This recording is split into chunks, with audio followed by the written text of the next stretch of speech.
Solve the following inequality. तो बच्चों ये क्या है, ये एक लॉगरिथमिक इनइक्वालिटी है। इस लॉगरिथमिक इनइक्वालिटी को सॉल्व करके हमें एक्स की वो सभी वैल्यू कैलकुलेट करनी है जो इस गिवन लॉगरिथमिक इनइक्वालिटी को सेटिस्फाई करे। इस गिवन लॉगरिथमिक इनइक्वालिटी को सेटिस्फाई करे इसका मतलब क्या है, एक्स की जो भी वैल्यू कैलकुलेट करें अगर उन वैल्यूज को इस लॉगरिथमिक इनइक्वालिटी के लेफ्ट हैंड साइड में एक्स की जगह सब्स्टिट्यूट कर दें तो लेफ्ट हैंड साइड की वैल्यू हमेशा लेस देन 1 आनी चाहिए। तो इस टाइप के लॉगरिथमिक इनइक्वालिटी को हम लोग कैसे सॉल्व कर पाएंगे। देखो जब जब आपको किसी भी लॉगरिथमिक इनइक्वालिटी को सॉल्व करना हो तो सबसे पहले आपको ये ऑब्जर्व करना पड़ेगा कि इस लॉगरिथमिक इनइक्वालिटी में ऐसे कितने लॉगरिथमिक टर्म्स हैं जिनका आर्गुमेंट और बेस फंक्शन ऑफ एक्स है। तो सबसे पहले उन टर्म्स को हमें क्या करना पड़ेगा, डिफाइन करना पड़ेगा। जैसे मान लो कोई फंक्शन, कोई logarithmic function F x given है। ये क्या गिवन है, ये गिवन है लॉग एक्स बेस ए।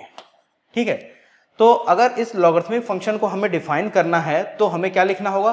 देखो इस लॉगरिथमिक फंक्शन का जो आर्गुमेंट x है वो क्या होना चाहिए, 0 से बड़ा होना चाहिए यानी पॉजिटिव होना चाहिए। तो हमें ये क्या लिखना पड़ेगा, x must be greater than 0। ठीक है, और दूसरी बात ये कि जो इस लॉगरिथमिक फंक्शन का बेस a है, a की वैल्यू भी क्या होनी चाहिए, ग्रेटर देन 0 होनी चाहिए, यानी a must not be equal to 1 होना चाहिए। ठीक है, a की वैल्यू ग्रेटर देन 0 होनी चाहिए और a की वैल्यू 1 के बराबर नहीं होनी चाहिए। अगर इन दोनों ही कंडीशन को एक साथ इस लॉगरिथमिक फंक्शन पर अप्लाई करें तो इस लॉगरिथमिक फंक्शन को हम क्या कर सकते हैं, डिफाइन कर सकते हैं। अब देखो इस इनइक्वालिटी की अगर बात करें तो इस इनइक्वालिटी में केवल एक ही लॉगरिथमिक टर्म है जिसका argument 3x - 1 function of x है। यहाँ पे बेस की अगर बात करें तो बेस डिफाइंड है ऑलरेडी। बेस क्या है, 5 है, ग्रेटर देन 0 है और 1 नहीं है। ठीक है, तो इस लॉगरिथमिक टर्म को डिफाइन करने के लिए हमें क्या लिखना होगा, हमें लिखना होगा, यहाँ पे हमें लिखना होगा कि 3x - 1 must be greater than 0 होना चाहिए, यानी x की वैल्यू क्या होनी चाहिए, ग्रेटर देन 1/3 होनी चाहिए। ठीक है,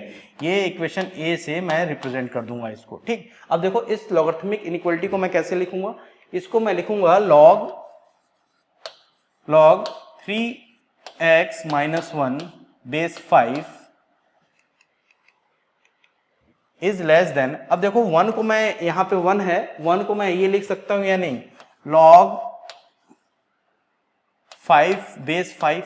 ठीक है, एक दूसरी प्रॉपर्टी हम यहां, पहली प्रॉपर्टी ये पढ़ा हम लोगों ने, दूसरी प्रॉपर्टी ये पढ़ेंगे कि log a बेस a की वैल्यू हमेशा क्या होती है, 1 होती है। ठीक है, log a बेस a की वैल्यू हमेशा 1 होती है। तो 1 को मैंने क्या लिख दिया यहाँ पे, log 5 बेस 5। ठीक है, तो इसको कैसे सॉल्व करोगे, देखो इसको सॉल्व करने के लिए थर्ड प्रॉपर्टी और पढ़ेंगे हम लोग, लॉगरिथमिक प्रॉपर्टी पढ़ेंगे कि अगर मान लो log x बेस a की value less than log y base a हो।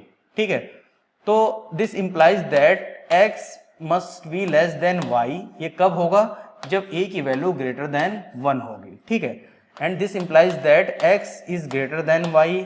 ये कब होगा, जब a की वैल्यू लेस देन 1 हो। ठीक है, यहां पे देखो a जो बेस है वो ग्रेटर देन 1 है, तो इस लॉगरिथमिक टर्म का आर्गुमेंट इस लॉगरिथमिक टर्म के आर्गुमेंट से ग्रेटर होगा। ठीक है, तो हम लोग क्या लिखेंगे यहाँ पे, हम लोग यहाँ पे लिखेंगे 3x - 1 इज लेस देन 5। ठीक, और यहां से क्या मिल जाएगा हमें, 3x इज लेस देन 5 + 1 यानी 6, यानी x इज लेस देन 2। ठीक है, तो इसको मैं b से मार्क कर दूंगा।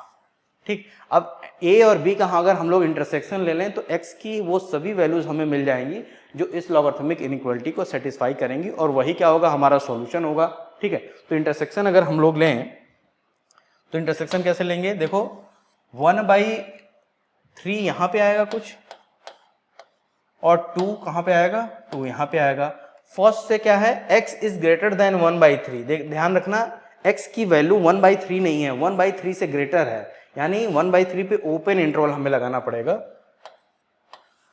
और यहां पे x is less than 2, x 2 के बराबर नहीं है, लेस देन 2 है, तो 2 पर भी हमें क्या लगाना पड़ेगा, ओपन इंटरवल। ठीक है, इन दोनों का इंटरसेक्शन एरिया ये होगा। ठीक, तो हम अपने आंसर को लिखेंगे x belongs to open interval 1/3 to 2। 2 और 1/3 पे ओपन इंटरवल लगा दिया, यही हमारा क्या होगा, सॉल्यूशन होगा। यानी x की यही वैल्यू क्या करेंगी, इस गिवन लॉगरिथमिक इनइक्वालिटी को सेटिस्फाई करेंगी। यानी x की इन वैल्यूज को अगर इस लॉगरिथमिक इनइक्वालिटी कि लेफ्ट हैंड साइड में x की जगह हम लोग सब्स्टिट्यूट कर दें तो लेफ्ट हैंड साइड की वैल्यू हमेशा लेस देन 1 आएगी। ठीक है, तो इस तरीके से हम लोग किसी भी लॉगरिथमिक इनइक्वालिटी को सॉल्व कर सकते हैं और अपने आंसर को कैलकुलेट कर सकते हैं। ठीक है, इतनी बात समझ में आ गई। नेक्स्ट देखते हैं, नेक्स्ट प्रॉब्लम क्या है।